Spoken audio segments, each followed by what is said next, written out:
శ్రీరామ రామ రామేతి రమే రామే మనోరమే సహస్రనామ తత్తుల్యం రమనామవరాననే. రామ్ రామాయ నమః, సీతారామాయ నమః. జై శ్రీరామ్. భారతీయులకి, ప్రవాస భారతీయులకి సీతారామ కళ్యాణ శ్రీరామనవమి శుభాకాంక్షలు. భక్తివన్ తెలుగువన్ తరపున మీ అందరికీ శుభ ఆశీస్సులు. 6/4/2025 స్వస్తి శ్రీ చాంద్రమాన విశ్వావసునామ సంవత్సరం, ఉత్తరాయణం, వసంత ఋతువు, చైత్రమాస శుక్లపక్ష నవమి, శ్రీరామనవమి ఆదివారం. నవమి రాత్రి 11:38 వరకు, పునర్వసు నక్షత్రం ఉదయం 10 గంటల వరకు, వర్జం సాయంత్రం 6 గంటల నుండి 7:36 వరకు, దుర్ముహూర్తం సాయంత్రం 4:32 నుండి 5:21 వరకు, సూర్యోదయం 5:55, సూర్యాస్తమయం 6:10, అమృత గంటల ఉదయం 7:38, 9:12 వరకు, రాహుకాలం సాయంత్రం 4:30 నుండి 6 గంటల వరకు కూడా రాహుకాలం. శుభ సమయం ఈరోజు ఉదయం 6 గంటల నుండి 7 గంటల వరకు, మళ్ళీ సాయంకాలం 5 గంటల నుండి 6:30 వరకు. సుకర్మ రాత్రి 10:53, బాలు మధ్యాహ్నం 12:04, కౌలవం రాత్రి 11:38.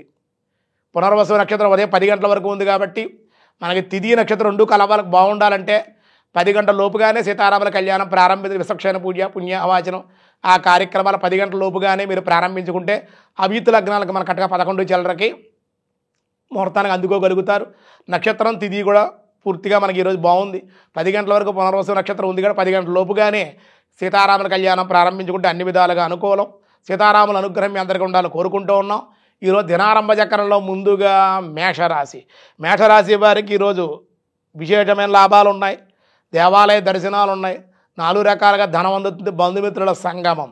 వృషభ రాశి ఉద్యోగాభివృద్ధి, సౌఖ్యము, అప్రయత్న ధనలాభాలు.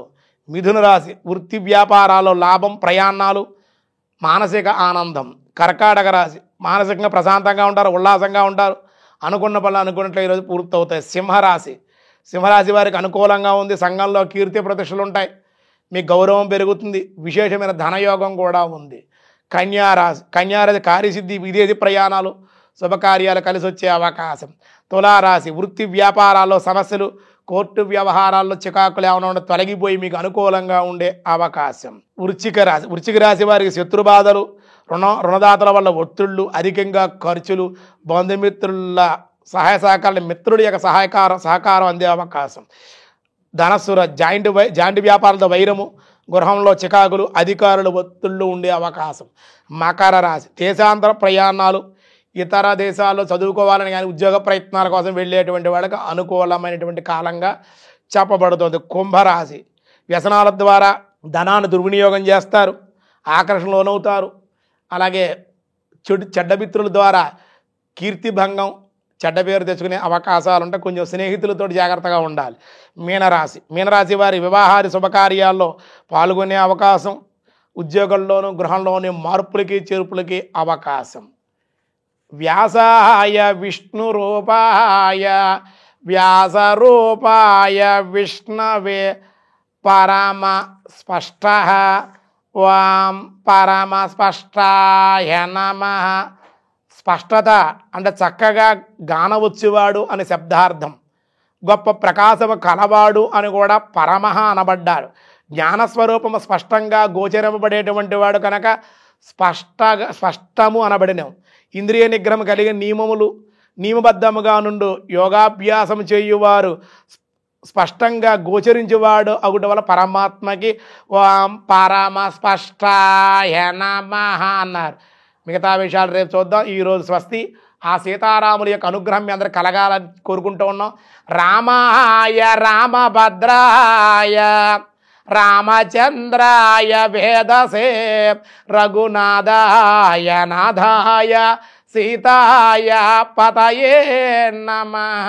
దశరథ మహారాజు గారు రామాయ రామ రామ రామ అంటూ రామభద్రాయ, కౌసల్యాదేవి వాళ్ళు కూడా రాముడు రామభద్రుడు అనేటువంటి వారు దశరథ మహారాజు గారు. అది కూడా రామాయ రామభద్రాయ రామచంద్రాయ కౌసల్యాదేవి, కైకేయి, సుమిత్ర, అలా కొంతమంది రామచంద్రుడు అని పిలిచేవారు. వేదసే ఋషులందరూ కూడా వేదసే వేదవేద్యుడా అని పిలిచేవారు. రామాయ రామభద్రాయ రామచంద్రాయ వేదసే రఘునాథాయ నాథాయ సీతాయ పతయే నమః. సీతాదేవి మటుకు రఘునాథ, రఘుకుల వంశ తిలకుడు కాబట్టి ఆ రఘునాథ, నా నాథ, నాథ రఘునాథ అని పిలిచేది. రాముడు అంత ప్రేమగా పిలుచుకునేది. సీతారాములు దాంపత్యం అన్యోన్యమైన దాంపత్యం. 11,000 సంవత్సరాలు వాళ్ళు చక్కగా ఉన్నారు. ఏదో మధ్యలో ఏదో జరిగిందని చెప్పి రాముడు సీతాదేవిని విడిచిపెట్టి అనుకుంటారు. సీతా ఆడవాళ్ళ యొక్క ప్రాముఖ్యతని, శీలాన్ని యొక్క గుర్తి, ఎలా శీలం ఎటువంటిదో, శీలాన్ని ఎలా కాపాడుకోవాలో తెలియజేయడం కోసం సీతాదేవి పాతివ్రత్య నియమాన్ని లోకాలకు తెలియజేయడం కోసమే సీతాదేవి అంటే రాముడికి తెలుసు, రాముడు ఏమిటో సీతాదేవికి తెలుసు. వాళ్ళ కళ్ళతో మాట్లాడుకునే అంత ప్రేమ ఉంది వాళ్ళల్లో. కానీ ఎవరికి జనాలకు తెలియదు. కానీ అవతారం చాలించాలి, లోకానికి మెసేజ్ అందించాలి, సీతాదేవి పాతివ్రత్య నియమాన్ని ప్రకటింపచేయాలి. అగ్ని శుద్ధి కలిగి అగ్నిలో ఉంది సీతాదేవి. అసలు సీతాదేవి రావణాసుడి దగ్గర వెళ్ళలేదు. వేదవతి అనేటువంటి ఆవిడ సీతాదేవి రూపంలో వెళ్ళేది. అసలు సీతాదేవి వెళ్ళదు. అలా అగ్నిలో ఉంది. ఇక పవిత్రమైన సీత ఇదిగోనయ్యా అని అగ్నిదేవుడు తీసుకొచ్చాడు. సీతాదేవి పాతివ్రత్య నియమాన్ని తెలియజేశాడు. ఆడవాళ్ళకి సీతాదేవి గొప్పదనం. ఇవాళ పతివ్రతగా సీతాదేవి మనం తలుచుకుంటున్నామంటే రాముడే తెలియజేసి. ఆడవాళ్ళు ఏడిపించడం అని కాదు, అక్కడ ఆడవాళ్ళకు ప్రాధాన్యతని, శక్తిని ఇచ్చాడు రాముడు. అటువంటి అన్యోన్యమైన దాంపత్యానికి సీతారాములు, లక్ష్మీనారాయణుడు, లక్ష్మీ వెంకటేశ్వరులు, పార్వతీ పరమేశ్వరులు, సరస్వతీ వీళ్ళందరూ కూడా అన్యోన్యమైన దాంపత్యం. అందులో సీతారాముల దాంపత్యం అన్యోన్యమైన రాముడు సీతాదేవిని విడిచిపెట్టి ఉండలేకపోయేవాడు, సీత రాముడిని విడిచిపెట్టి ఉండలేకపోయి, అంత అన్యోన్యంగా ఉండేవారు. అలా ఉండాలన్నారు. దాంపత్యం భార్య కూడా అటువంటి దొరకాలి, భర్త కూడా అటువంటి వాడు అయి ఉండాలి. భర్త మంచివాడై భార్య దుర్మార్గం కోపిష్టిది అయితే ఉపయోగం ఉంది. అలాంటి వాళ్ళ దాంపత్యం కాదు. సీతారాములకి దాంపత్యం అన్యోన్యమైన దాంపత్యం వాడు.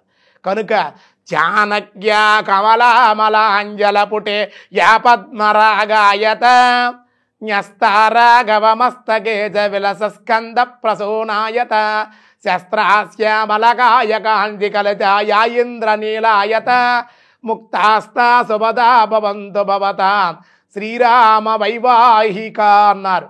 సీతారాములు తలంబరాలు పోసుకుంటుంటే జానక్య కమలామలాంజల పుటే, జానకీదేవి తెల్లటి ముత్యాలు పట్టుకుని దగ్గరికి వెళ్ళేది రాముడు వారు పోద్దామని.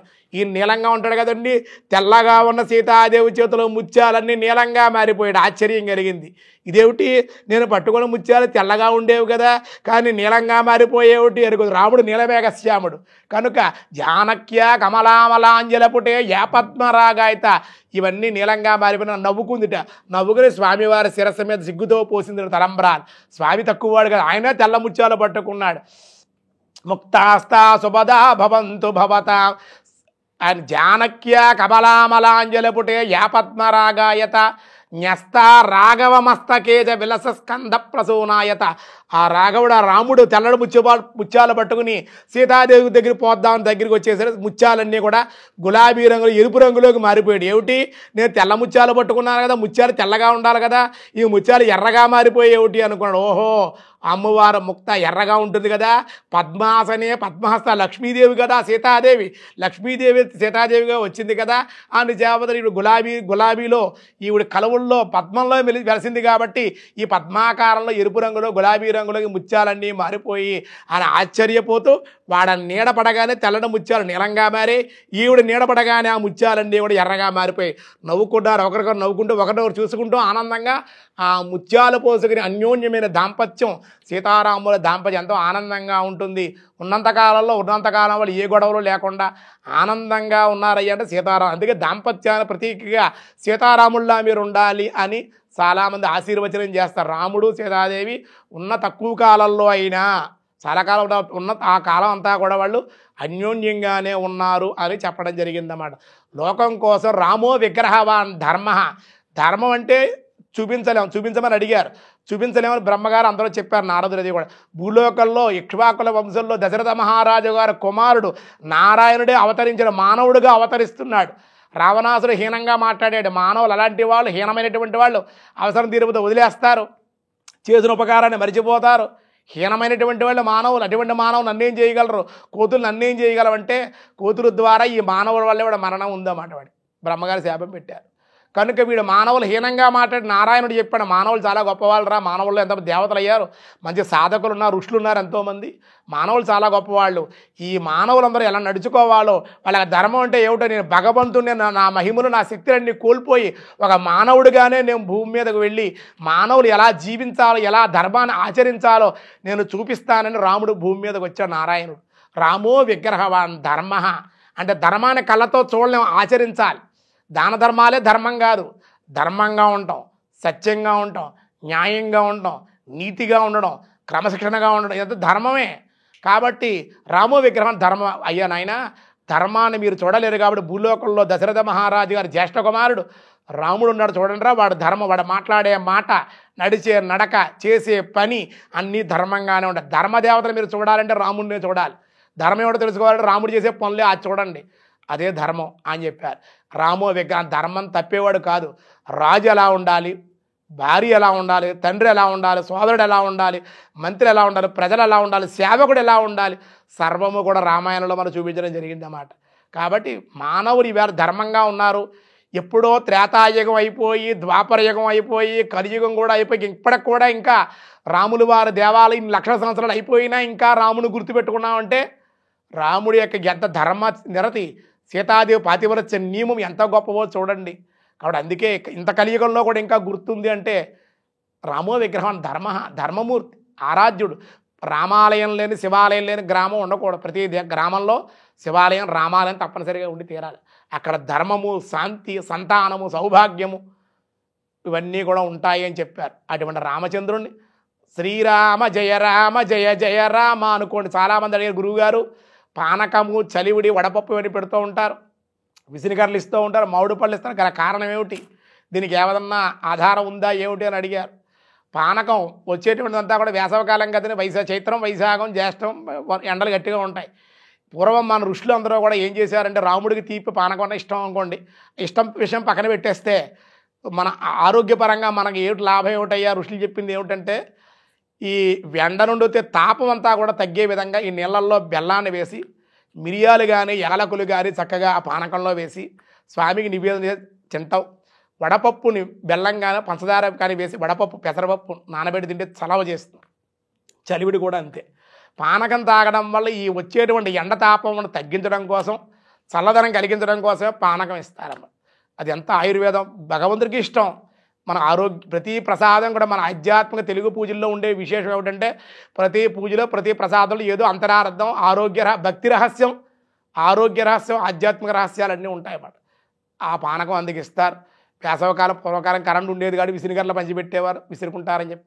మామిడి పళ్ళు దొరికే కాలం కూడా సూత ఫలాలు, సూత మహర్షి ద్వారా వచ్చిన ఆ ఫలాలు స్వామికి ఇష్టంగా నైవేద్యం చేసి వచ్చిన బ్రాహ్మణులకి, భక్తులకి అందరికీ కూడా మామిడి పళ్ళు చక్కగా బొట్ల పెద్ద పెద్ద సంవత్సరాల వాళ్ళు, పెద్ద పెద్దవాళ్ళు ఎంతోమంది మామిడి పళ్ళు, మజ్జిగిస్తూ ఉంటారు, చలివేంద్రాలు ఇవన్నీ ఏర్పాటు చేయాలి. మంచినీటి సదుపాయాన్ని మానవులకి, పశువులకి, పక్షులకి అందరికీ కూడా నీటి సదుపాయాన్ని కలిగించాలి, చెట్లు నాటించాలి, నీడను కలిగించాలి.